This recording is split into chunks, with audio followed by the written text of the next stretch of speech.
पत्थर लौटा दो पत्थर लौटा दो वरना मेरा श्राप लगेगा।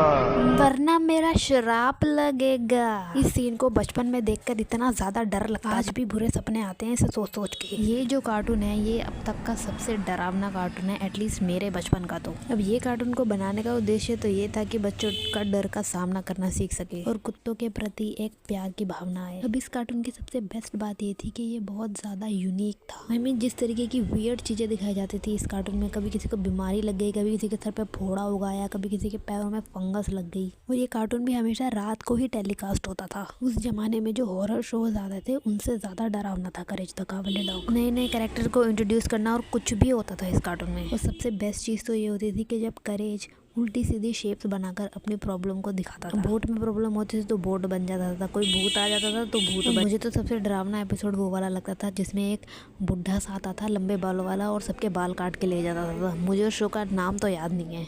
तो करेज जो था वो म्यूरियल का लाडला था और यूस्टस उससे नफरत करता था। और जब भी म्यूरियल किसी प्रॉब्लम में पड़ जाती थी तो करेज उसको बचाने की पूरी कोशिश करता था। इनफैक्ट पूरे करेज द कावले डॉग एपिसोड में यही होता था कि म्यूरियल किसी प्रॉब्लम में फंस गई, उसके अंदर कोई भूत आ गया, कोई आत्मा आ गई और फिर करेज उसको पूरे एपिसोड में बचाता रहता था। और यूस्टस आखिर में कोई अजीब सा प्राणी या अजीब सा कुछ बन जाता था। अब ये वाला एपिसोड तो याद ही होगा जिसमें न्यू ईयर के अंदर कोई भूत आ जाता है और फिर ये इसके ऊपर कोई मंत्र पढ़ के उसको हटाने की कोशिश करते हैं। आई मीन ये सीन पूरे एपिसोड का सबसे फनी सीन और फिर फाइनली करेज आकर डम डम डिका डिका डम डम डू करके कोई मंत्र पढ़ता है और एंड में फिर वो दोनों वहाँ से भाग जाते हैं। इस शो की इमेजिनेशन की तो दाद देनी पड़ेगी। जिसने भी इसके शोज बनाए हैं, जिसकी भी ये सोच, हर एपिसोड में कहानी बिल्कुल ही अलग ही हो जाती थी। कभी न्यू ईयर को हवा में कोई उड़ा कर लेकर जा रहा है, कभी अचानक से बैंगन ही बैंगन उड़ गए हैं हर जगह। और बहुत सारी चीज़ें शो में सेंसर भी कर जाती थी इंडिया में। अब तो इसकी हिंदी एपिसोड कहीं मिलते ही नहीं है। अगर इस शो के सारे एपिसोड मुझे हिंदी में दोबारा कहीं मिल जाए तो मैं तो सारे के सारे दोबारा देख लूँगी। अब कमेंट सेक्शन में बताओ कि आपके इस शोज़ के साथ क्या क्या मेमोरीज है।